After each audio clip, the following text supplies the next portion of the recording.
আসসালামু আলাইকুম ওয়া রাহমাতুল্লাহি ওয়া বারাকাতুহু। প্রিয় শিক্ষার্থী, আজ আমি এই ক্লাসে তোমাদের সাথে শেয়ার করব ফ্রেজ কি কাকে বলে এবং ফ্রেজ ও ওয়ার্ড এবং ক্লজের মধ্যে ডিফারেন্সটা কি। তো প্রিয় শিক্ষার্থী, একটি কথা না বললেই নয়, ফ্রেজ ইংলিশ গ্রামারের একটি গুরুত্বপূর্ণ অংশ। কারণ এই ফ্রেজ সম্পর্কে প্রশ্ন different competitive exam such as admission test and service বিভিন্ন ভর্তি পরীক্ষার জন্য এমনকি বিসিএস পরীক্ষায় এখান থেকে প্রশ্ন থাকে।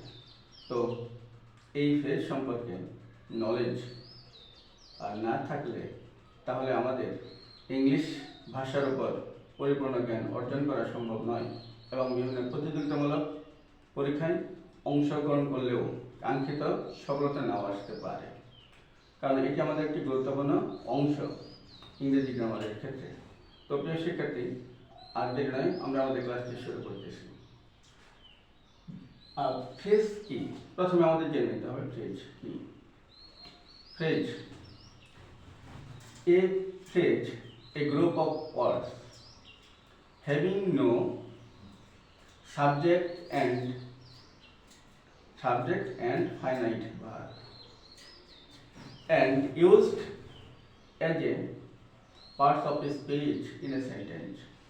So প্রিয় শিক্ষার্থী, a phrase is a group of words having no finite verbs and subject and used as a part of a speech in a sentence. Phrase হচ্ছে এমন একটি শব্দগুচ্ছ যার মধ্যে ফাইনাইট ভার্ব থাকবে না এবং সাবজেক্ট থাকবে না। তো একটা অর্থ থাকবে কিন্তু কমপ্লিট অর্থ থাকবে না। এটি একটি অর্থের একক হিসেবে এই ইউনিট অফ মিনিং এবং সেন্টেন্সের মধ্যে কি একটি পার্টস অফ স্পিচ হিসেবে ব্যবহৃত হবে। তো প্রিয় শিক্ষার্থী, আমি আবার বলতেছি, ফ্রেজ হচ্ছে এমন একটি শব্দগুচ্ছ যার মধ্যে সাবজেক্ট এবং ফাইনাইট ভার্ব থাকবে না এবং একটি পার্টস অফ স্পিচ হিসেবে সেন্টেন্সে ব্যবহৃত হবে। যেমন cats and dogs প্রিয় শিক্ষার্থী, আমি এই ক্যাটস শব্দটিকে যদি আলাদা করি, যদি পৃথক করি, তাহলে আমাদের কি একটি মিনিং রয়েছে। ঠিক কে যদি আমি পৃথক করি একটি অর্থ রয়েছে, ডগকে আমি যদি আলাদা করি একটি অর্থ রয়েছে। আলাদা আলাদা করলে আমাদের অন্য একটা অর্থ পাওয়া যায়। তো ওয়ার্ড, আমাদের এখন ডিফারেন্স হলো ওয়ার্ড এবং ফ্রেজ। প্রিয় শিক্ষার্থী, এই যে আমরা সেপারেট ভাবে একটি ওয়ার্ড দেখতে পাচ্ছি, এই একটি ওয়ার্ড হলে আমাদের কি, যখন কোনো শব্দ এককভাবে বসে সেটি একটি ওয়ার্ড। আবার এই যেমন এখানে ক্যাটস আলাদা করলে একটি ওয়ার্ড হবে, অ্যান্ট আলাদা করলে একটি ওয়ার্ড হবে, ডগস আলাদা করলে একটি ওয়ার্ড হবে। কিন্তু তিনটি ওয়ার্ড মিলে যখন সেন্টেন্সে বসবে এবং একটি অর্থের একক হিসাবে ব্যবহৃত হবে, তখন হবে আমাদের ফ্রেজ বা শব্দগুচ্ছ। প্রিয় শিক্ষার্থী, আমি আবার বলতেছি, দুইটি বা দুইয়ের অধিক ওয়ার্ড সেন্টেন্সে বসে যদি একটি অর্থের একক হিসাবে অর্থ প্রকাশ করে এবং একটি পার্টস অফ স্পিচ হিসেবে সেন্টেন্স অর্থ প্রকাশ করে, তাহলে সেটি হবে আমাদের কি ফ্রেজ। আর ওয়ার্ড যখন আলাদা আলাদা একটি শব্দ থাকবে, তখন হবে আমাদের কি, তখন হবে আমাদের ওয়ার্ড। আর একত্রিতভাবে দুই বা দুইয়ের অধিক শব্দ থাকলে আমাদের সেটি হবে ফ্রেজ। তো প্রিয় শিক্ষার্থী, আমি এখন একটু সেন্টেন্সের দিকে যাচ্ছি যে সেন্টেন্সে আমাদের এগুলি কীভাবে ব্যবহৃত হয় এবং কীভাবে করব। প্রিয় শিক্ষার্থী, it has been raining cats and dogs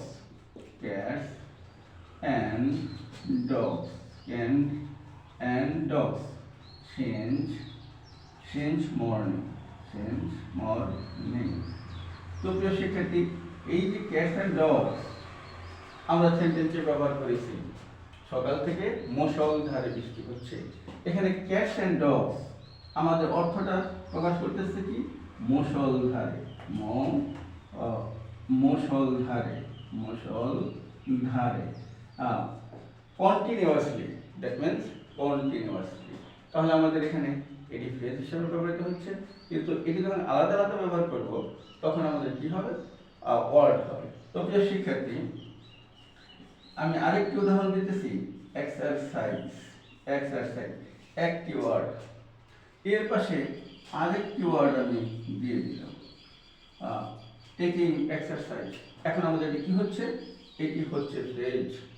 প্রথমে ছিল এক্সারসাইজ ওয়ার্ড, এখন আমাদের দুটি ওয়ার্ড মিলে আমাদের কি হচ্ছে ফ্রেজ।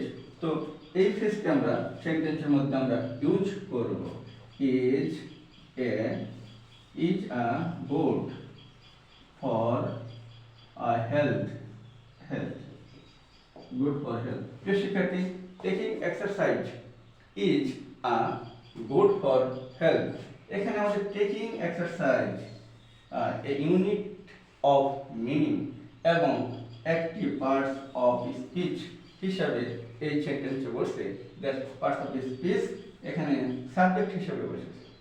যে তো প্রিয় শিক্ষার্থী, এই পেলাম আমরা ওয়ার্ড এবং ফ্রেজ এর মধ্যে ডিফারেন্স। এখন আমরা দেখব যে ফ্রেজ এবং ক্লজ এর মধ্যে কি ডিফারেন্স রয়েছে। The difference of phrase and clause. Phrase, he may go where he wants. শিক্ষার্থী, clause, clause, he may go where he wants। এখানে আমার উপরের সংজ্ঞাটিতে ফ্রেজের চারটি বৈশিষ্ট্য রয়েছে। কি? এই গ্রুপ অফ ওয়ার্ডস একটি শব্দ সমষ্টি, ওটি একটি শব্দ সমষ্টি এবং having no finite verb and কি সাবজেক্ট এবং used as a part of speech 1 2 3 4। প্রিয় শিক্ষার্থী, উপরের সেন্টেন্সটি যদি আমরা অ্যানালাইজ করি তাহলে আমাদের এই ফ্রেজের চারটি বৈশিষ্ট্য, 4 ক্যারেক্টারিস্টিক্স অথবা ফিচার আমরা দেখতে পাচ্ছি। এই গ্রুপ অফ ওয়ার্ডস একটি শব্দ সমষ্টি, হ্যাভিং নো ফাইনাইট ভার্ব, এখানে কোনো ফাইনাইট ভার্ব থাকবে না, অ্যান্ড এ সাবজেক্ট এবং সাবজেক্টও থাকবে না। তো and used as a part of speech এবং পার্টস অফ স্পিচ হিসেবে ব্যবহৃত হবে। এই চারটি ফিচার আমরা আমাদের কি ডেফিনেশন থেকে আমরা দেখতে পাচ্ছি। তো এখানেও আমাদের কি রয়েছে, গ্রুপ অফ ওয়ার্ডস, কিন্তু ডিফারেন্স মাত্র অনলি ওয়ান। সেটি হলো এখানে ওয়ান্স নিশ্চিত, এটি কি একটি ফাইনাইট ভার্ব, ফাইনাইট ভার্ব, এই ফাইনাইট ভার্ব। কিন্তু এই যে ফ্রেজ আমাদের এখানে আমাদের কি আমরা সাবজেক্ট দেখতে পাচ্ছি এবং কি ফাইনাইট ভার্ব দেখতে পাচ্ছি এবং একটি লার্জার সেন্টেন্সের পার্টস হিসাবে ব্যবহৃত হচ্ছে। তো আমরা ক্লজটি হচ্ছে যে যেখানে একটি ফাইনাইট ভার্ব থাকতে পারে এবং সাবজেক্টও থাকতে পারে এবং বড় একটি সেন্টেন্সের অংশ বিশেষ হিসেবে ব্যবহৃত হবে, তাই হলো ক্লজ।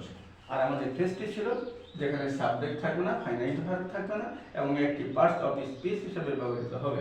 তো প্রিয় শিক্ষার্থী, আমি আবার অতি সহজে বলতেছি, যদি এই শব্দ সমষ্টির মধ্যে বা শব্দগুচ্ছর মধ্যে আমরা ফাইনাইট ভার্ব অথবা সাবজেক্ট দেখতে পাই তাহলে সেটা হবে ক্লজ। আর যদি সেই ফাইনাইট ভার্ব সাবজেক্ট যদি না থাকে সেই শব্দ সমষ্টি হবে ফ্রেজ। তো প্রিয় শিক্ষার্থী, অতি সহজে আমরা ওয়ার্ড, ফ্রেজ এবং ফাইনাইট ভার্ব কি আইডেন্টিফাই করতে পারবো, আমার বিশ্বাস। এই কথা তিনটি মনে রাখলে একটি ওয়ার্ড, একটি শব্দ যখন ব্যবহার হয় তখন একটি ওয়ার্ড, আর যখন দুইটি ওয়ার্ড বা দুইটির বেশি ওয়ার্ড একটি অর্থ প্রকাশ করে তখন হবে সেটা ফ্রেজ, যেখানে সাবজেক্ট এবং ফাইনাইট ভার্ব থাকবে না। আর একাধিক ওয়ার্ড বা গ্রুপ অফ ওয়ার্ডস ব্যবহৃত হবে বড় একটি সেন্টেন্সের অংশ হিসেবে, যেখানে আমাদের ফাইনাইট ভার্ব এবং কি সাবজেক্ট থাকবে। তো প্রিয় শিক্ষার্থী, এখানে একটু বলার প্রয়োজন, ফাইনাইট ভার্ব কি? What is finite verb? Finite verb হলো সেই ভার্ব যে ভার্ব সাবজেক্টের নাম্বার অফ পার্সন অনুসারে অথবা টেন্স পরিবর্তন হতে পারে।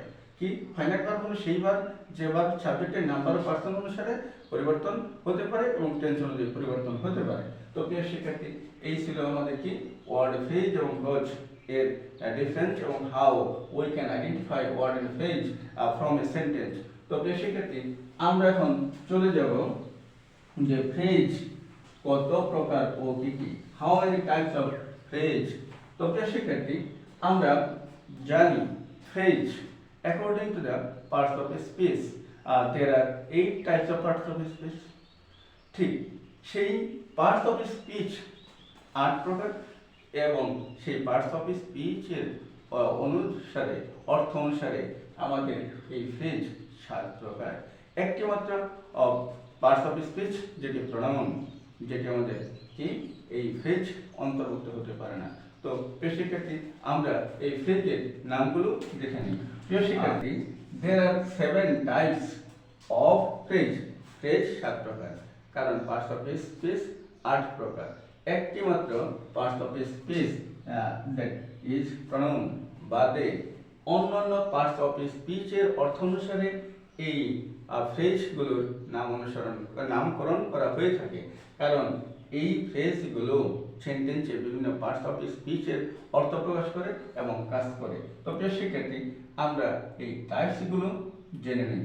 নাউন ফ্রেজ, নাউন এর কাজ করবে, সেন্টেন্সে কিসের কাজ করবে? নাউনের কাজ করবে। অ্যাডজেক্টিভ ফ্রেজ, অ্যাডজেক্টিভের কাজ করবে। ভার্বাল ফ্রেজ, ভার্বের কাজ করবে। অ্যাডভার্বিয়াল ফ্রেজ, অ্যাডভার্বের কাজ করবে। প্রিপজিশনাল ফ্রেজ, প্রিপজিশন এর কাজ করবে। কনজাংশনাল ফ্রেজ, কনজাংশনের কাজ করবে। ইন্টারজেকশনাল ফ্রেজ, ইন্টারজেকশন এর কাজ করবে। তো প্রিয় শিক্ষার্থী, আমরা এই যে ফ্রেজগুলো দেখতে পাচ্ছি এই 7 প্রকারের, আমরা এখন এই 7 প্রকার ফ্রেজ সেন্টেন্সের মধ্যে কিভাবে আমরা আইডেন্টিফাই করব তা আমরা এখন বিস্তারিত আলোচনা করব। তো প্রিয় শিক্ষার্থী, আমরা এখন একে একে স্টেপ বাই স্টেপ আমরা আলোচনা করতে যাচ্ছি। শিক্ষার্থী, আমরা এখন দেখে নিব সেন্টেন্স থেকে কিভাবে নাউন ফ্রেজ আইডেন্টিফাই করতে হয়। তো প্রিয় শিক্ষার্থী, আমি নাউন ফ্রেজটি আইডেন্টিফাই করার জন্য আমি 6টি ক্লু লিখে রেখেছি। সাবজেক্ট, অর্থাৎ এই নাউন ফ্রেজটি ভার্বের সাবজেক্ট হিসেবে বলবে। কিসের সাবজেক্ট হিসেবে? ভার্বের সাবজেক্ট হিসেবে বলবে। আর 2 নাম্বার, এই নাউন ফ্রেজটি ভার্বের অবজেক্ট হিসেবে বলবে। 3 নাম্বার, নাউন ফ্রেজটি কমপ্লিমেন্ট হিসেবে বলবে। কমপ্লিমেন্ট আবার 2 প্রকার, আর সাবজেক্টিভ কমপ্লিমেন্ট এবং অবজেক্টিভ কমপ্লিমেন্ট। এবং প্রিপজিশনের অবজেক্ট হিসেবে বলবে। এবং অ্যাপোজিশন, প্রিয় শিক্ষার্থী, অ্যাপোজিশন সর্বদা নাউন ফ্রেজ হয় এবং নন ফাইনাইট ভার্ব।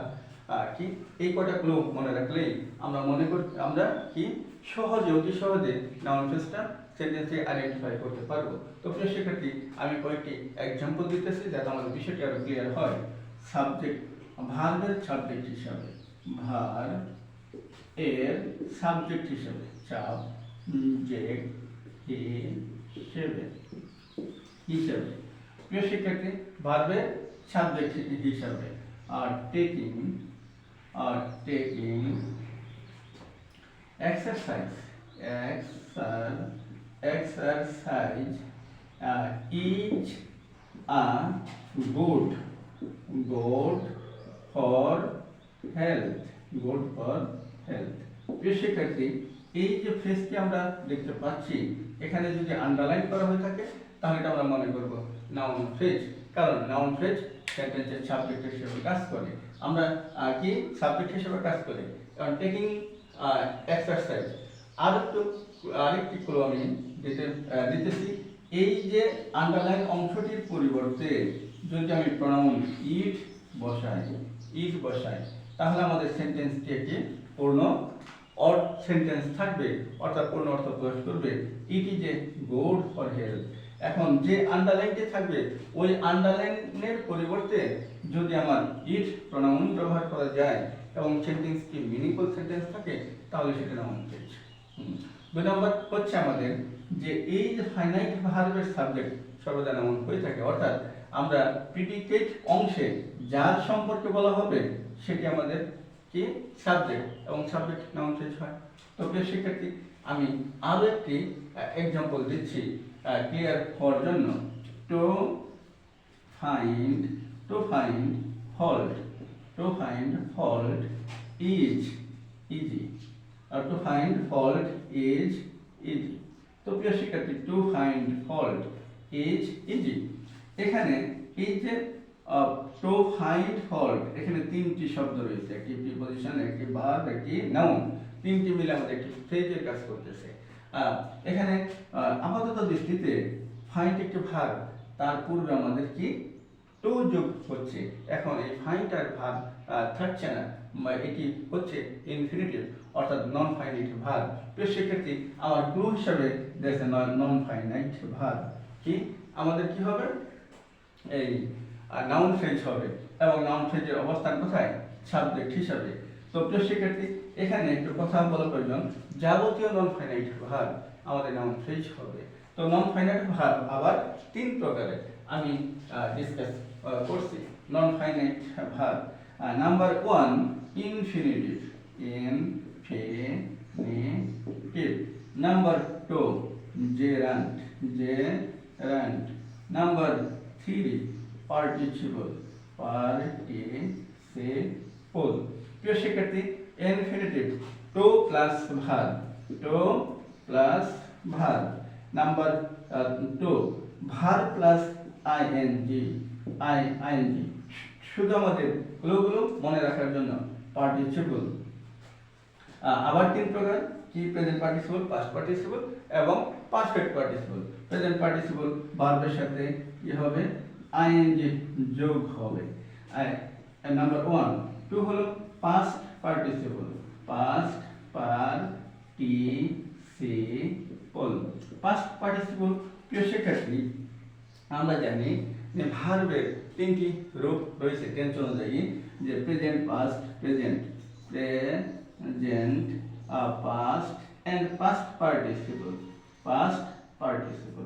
এই পাস্ট যেমন ইট, ইট, এইট এবং ইটেন, ইটেন। প্রিয় শিক্ষার্থী, এই ইটেন এটি হচ্ছে পাস্ট পার্টিসিপল। এই ইটেন ভার্ব 3, ভার্ব 3 হচ্ছে আমাদের পাস্ট পার্টিসিপল। তো আমরা পার্টিসিপল আবার আরেকটি আছে আমাদের perfect participle, perfect, perfect participle, participle. প্রিয় শিক্ষার্থী, পাস্ট পার্টিসিপল আবার আমি একটু উদাহরণ দিচ্ছি। Having, having for. প্রিয় শিক্ষার্থী, উপরে আমি ক্লিক করছি, নিচে লেখা কি অস্পষ্ট দেখা যাচ্ছে না। পাস্ট পার্টিসিপলের উদাহরণ having, having for Guten, forgotten him, having forgotten him, I went out, I went out। তার কথা ভুলে গিয়ে আমি বাইরে চলে গেলাম। এই having forgotten the past participle কি, এখানে থাকবে হ্যাভিং, ফর্মের সাথে আইএনজি যোগ এবং থাকবে পিপি ফর্ম। তো প্রেজেন্ট পার্টিসিপল এবং পাস্ট পার্টিসিপল মিলে আমাদের পাস্ট কি পারফেক্ট পার্টিসিপল হয়েছে, অর্থাৎ হ্যাভের সাথে আইএনজি যোগ এবং ভার্ব 3 মিলে আমাদের হচ্ছে পারফেক্ট পার্টিসিপল। তো প্রিয় শিক্ষার্থী, আমরা পার্টিসিপল কয় প্রকার পাচ্ছি, প্রেজেন্ট পার্টিসিপল ভার্বের সাথে আইএনজি যোগ, পাস্ট পার্টিসিপল ভার্ব 3 এবং perfect participle have plus verb 3। তো প্রিয় শিক্ষার্থী, আমরা দেখতে পাচ্ছি যে সাবজেক্ট হিসেবে নন ফাইনাইট ভার্বগুলো যদি বসে, সেটা আমাদের কি হবে, নাউন ফ্রেজ হবে। তো আমার চলে গেল সাবজেক্ট এবং নন ফাইনাইট ভার্ব। এখন আসছি আমরা অবজেক্ট হিসেবে। Object I like, I like to travel, travel by train, by train. Travel, to travel. প্রিয় শিক্ষার্থী, এই যে এর অবস্থান, এই ফ্রেজটির অবস্থান কোথায়, অবজেক্ট হিসাবে, ভার্বের অবজেক্ট হিসাবে। এখানে আমরা কি পাচ্ছি, টু প্লাস ভার্ব পাচ্ছি, তার মানে আমাদের নন ফাইনাইট ভার্ব, অতএব এটি একটি নাউনের কাজ করতেছে। তো এটি একটি নাউন ফ্রেজ। তো শিক্ষার্থী, আমাদের অবজেক্ট চলে গেল, অর্থাৎ ভার্বের অবজেক্ট স্থানে যে ফ্রেজটি থাকবে সেটি হবে আমাদের কি নাউন ফ্রেজ। এরপরে আসছি আমরা কমপ্লিমেন্ট হিসেবে। প্রিয় শিক্ষার্থী, my grandfather, grandfather, father was a man of letters, man of letters. প্রিয় শিক্ষার্থী, এখানে আমাদের কমপ্লিমেন্ট, অর্থাৎ কমপ্লিমেন্ট দু প্রকার, সাবজেক্টিভ কমপ্লিমেন্ট এবং অবজেক্টিভ কমপ্লিমেন্ট। কমপ্লিমেন্ট শব্দটা কি? অর্থাৎ আমাদের যে ভার্বের পরে যে শব্দগুচ্ছ থাকবে, ভার্বের পরে যে শব্দগুচ্ছ থাকবে, এই শব্দগুচ্ছ যদি এই সাবজেক্টকে নির্দেশ করে বা সাবজেক্টকে মডিফাই করে, তাহলে সেটা হবে আমাদের কি? কমপ্লিমেন্ট। অর্থাৎ এই সাবজেক্টের পরে যে শব্দগুচ্ছ থাকবে তা কি করবে? এই সাবজেক্ট না, ভার্বের পরে যে শব্দগুচ্ছ থাকবে তা এই সাবজেক্ট সম্পর্কে আমাদের তথ্য দিবে, অর্থাৎ মডিফাই করবে। তো প্রিয় শিক্ষার্থী, my grandfather was a man of letters, একজন কি শিক্ষিত লোক ছিলেন, ম্যান অফ লেটার্স। তো এই ম্যান অফ লেটার্সটা কে ছিলেন? এটা ছিলেন মাই গ্র্যান্ডফাদার। তো এই ম্যান অফ লেটার্সটা কার সম্পর্কে ইনফরমেশন দিচ্ছে? My grandfather. তো এটা সাবজেক্টিভ কমপ্লিমেন্ট। প্রিয় শিক্ষার্থী, দে elected me the captain of our school, of our class দিচ্ছি, of our class। প্রিয় শিক্ষার্থী, এখানে আমাদের they elected me, তারা আমাকে নির্বাচিত করেছিল the captain of our class। প্রিয় শিক্ষার্থী, the captain of our class এইটি দিচ্ছে আমাদের কি? অবজেক্ট সম্পর্কে ইনফরমেশন। এই যে শব্দগুচ্ছগুলো আমরা দেখতে পাচ্ছি, এই শব্দগুচ্ছ সম্পর্কে কি? এই শব্দগুচ্ছ কার সম্পর্কে ইনফরমেশন দিচ্ছে? আমার সম্পর্কে। দে ইলেক্টেড মি, আমি যদি এই পর্যন্ত রেখে দেই তাহলে আমাদের এই সেন্টেন্সটি পূর্ণ অর্থ প্রকাশ করে না। দে ইলেক্টেড মি, তারা আমাকে কি নির্বাচিত করছিল? আমাদের নিশ্চয় জানার একটি বিষয় থাকে, কি নির্বাচিত করছিল? The captain of our class. এই যে শব্দগুচ্ছ, এই শব্দগুচ্ছটি এই অবজেক্টের অর্থ প্রকাশ করার জন্য সহযোগিতা করছে। অতএব এটি আমাদের কি হবে? Object complement of object, complement কি? Objective complement. প্রিয় শিক্ষার্থী, আমাদের কমপ্লিমেন্ট চলে গেল। এখন হলো প্রিপজিশন এর object. He is a man of parts, man of parts. প্রিয় শিক্ষার্থী, প্রথমে আমাদের নাউন, এরপর আমাদের কি আছে? পার্টস নাউন রয়েছে। অর্থাৎ অপের পরে বা কোনো প্রিপজিশনের পরে যদি আমাদের নাউন থাকে, সেটা হবে প্রিপজিশনের অবজেক্ট। প্রিয় শিক্ষার্থী, কি বলছি? কোনো প্রিপজিশনের পরে যদি কোনো নাউন থাকে, সেটা হবে প্রিপজিশন এর অবজেক্ট। এখন আমি আবার বলছি, প্রিপজিশনের পরে কোনো নাউন থাকলে সেটি হবে প্রিপজিশন এর অবজেক্ট। প্রিয় শিক্ষার্থী, এখন আমরা দেখব অ্যাপোজিশনটা কি। যেমন mister Rahman,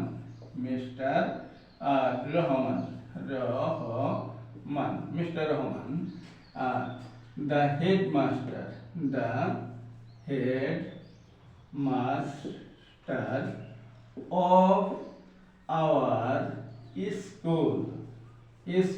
of our school is a good man। প্রিয় শিক্ষার্থী, the headmaster of our school, apposition শব্দের অর্থই হলো প্রিয় শিক্ষার্থী পাশাপাশি বসা। অ্যাপোজিশন অর্থ কি? পাশাপাশি বসা। তো এই যে শব্দগুলো, এই অ্যাপোজিশনের যে নাউন বলবে, সেই নাউনটা প্রথম নাউন সম্পর্কে ইনফরমেশন দেবে। আমি যদি শুধু বলতাম মিস্টার রহমান কি, তাহলে মিস্টার রহমান সম্পর্কে আমাদের কি সঠিক আইডিয়া আসতো না। যখন আমি বলেছি the headmaster of our school, এই যে রহমান সম্পর্কে the headmaster of our school, এই যে একটা অ্যাডিশনাল ইনফরমেশন দিচ্ছে, অর্থাৎ অতিরিক্ত তথ্য দিচ্ছে, এতে আমাদের কি সেন্টেন্সটি ক্লিয়ার হচ্ছে যে আমাদের বিদ্যালয়ের কি মিস্টার রহমান আমাদের বিদ্যালয়ের প্রধান শিক্ষক হন একজন ভালো মানুষ।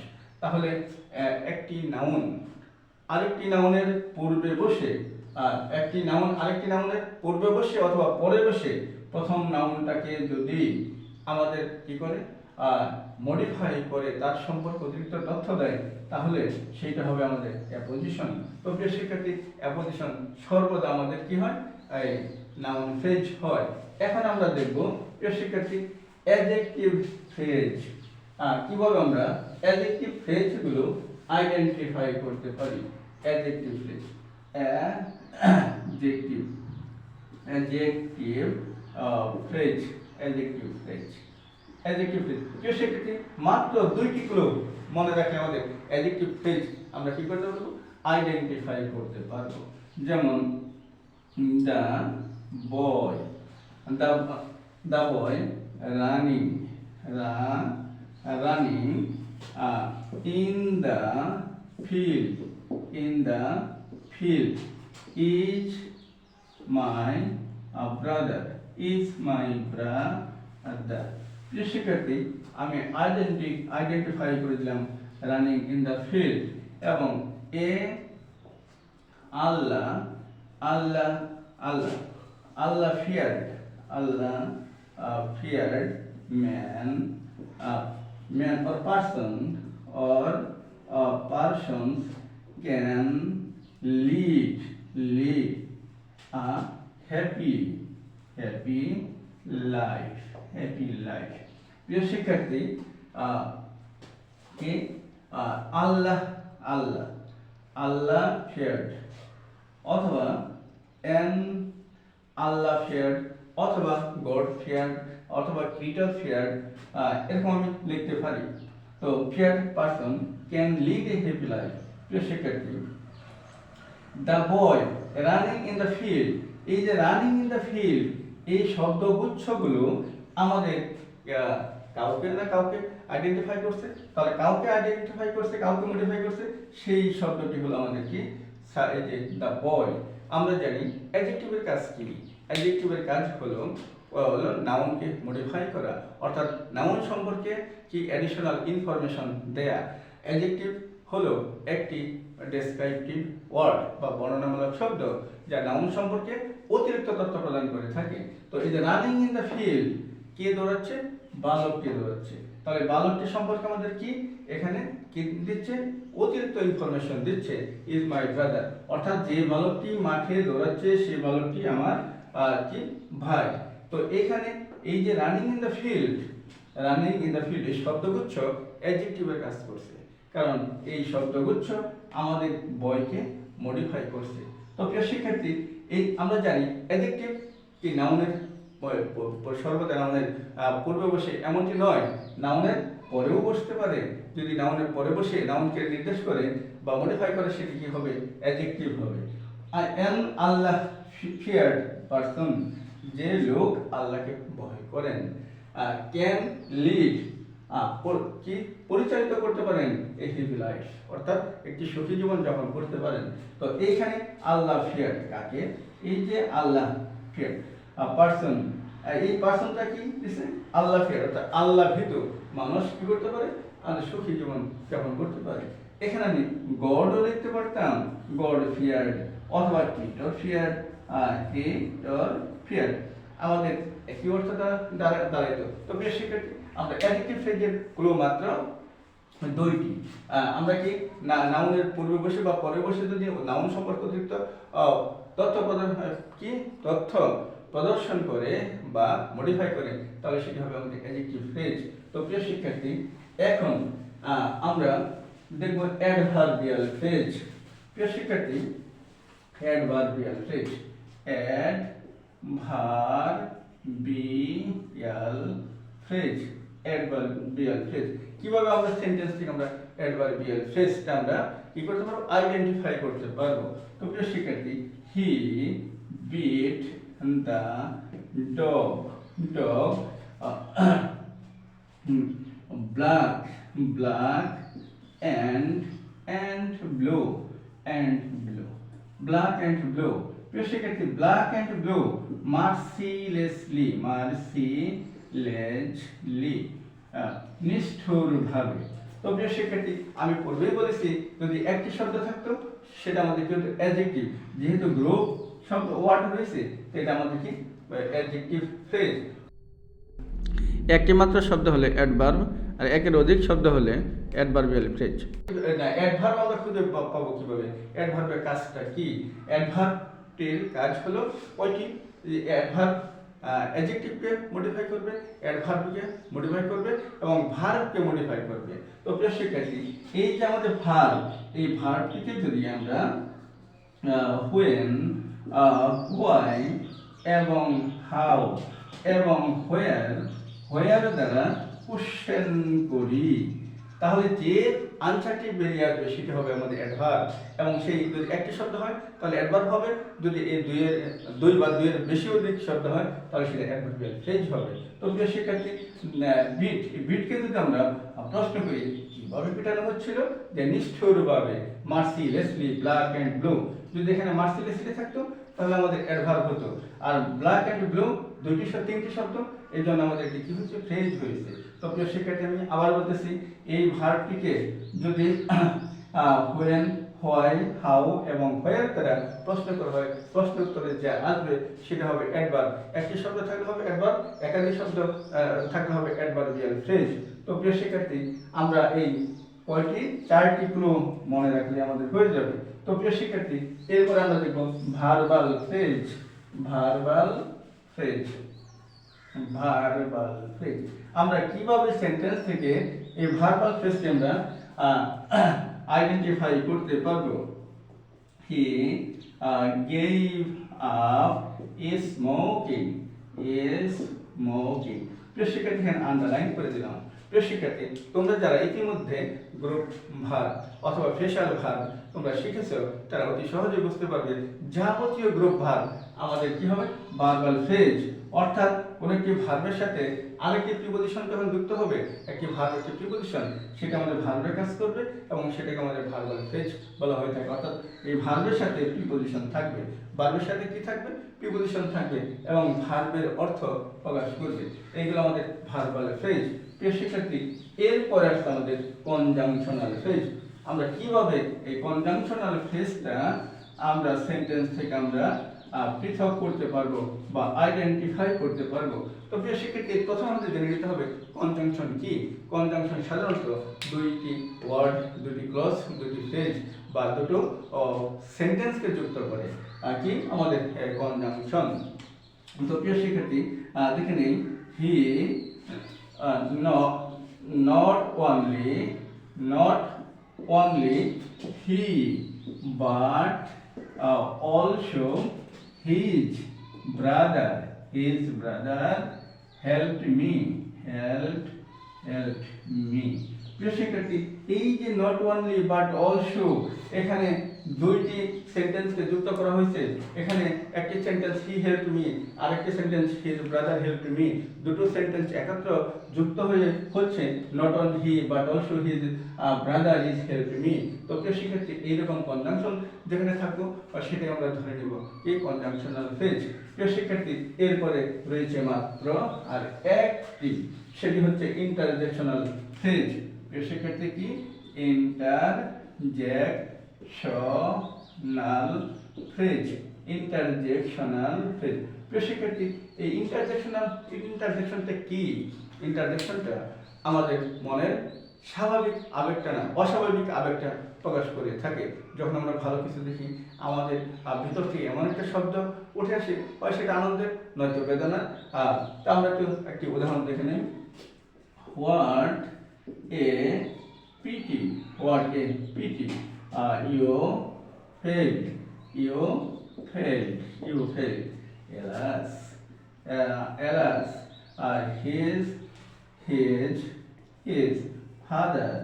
his father is no more। প্রিয় শিক্ষার্থী, এই যে এলাস এবং হোয়াট এ পিটি, এটা আমাদের মনের সাডেনলি ফিলিংস প্রকাশ করছে। অর্থাৎ ইউ ফেল, তুমি ফেল করেছিলে, তাই বললাম হোয়াট এ পিটি, কি দুঃখের বিষয়, ইউ ফেল, তুমি ফেল করেছো। প্রিয় শিক্ষার্থী, এই সেন্টেন্সটা আমরা এভাবেও লিখতে পারতাম, ইউ হ্যাভ ফেইলড। তো এখানে alas, hi, his father is no more, তার বাবা নেই, অর্থাৎ তার বাবা মারা গিয়েছেন। তো প্রিয় শিক্ষার্থী, এই ধরনের ইন্টারজেকশনাল ওয়ার্ড যেখানে আমরা দেখতে পাবো সেটাই আমাদের ইন্টারজেকশনাল ফ্রেজ। প্রিয় শিক্ষার্থী, আজ এই পর্যন্ত দুটো কথা। প্রিয় শিক্ষার্থী, ভিডিওটি যদি ভালো লেগে থাকে তাহলে শেয়ার করে অন্যদেরকে পড়ার সুযোগ করে দেবে। আর সাবস্ক্রাইব করে এনকারেজ করবে। এবং সর্বশেষ কথা যেটি যে আবার পরবর্তী ভিডিওতে দেখা হবে, সে পর্যন্ত তোমরা ভালো থাকবে এবং তোমাদের আশেপাশে বা প্রতিবেশী যারা আছে তাদেরকে ভালো রাখার জন্য বা ভালো থাকার জন্য সহযোগিতা করবে।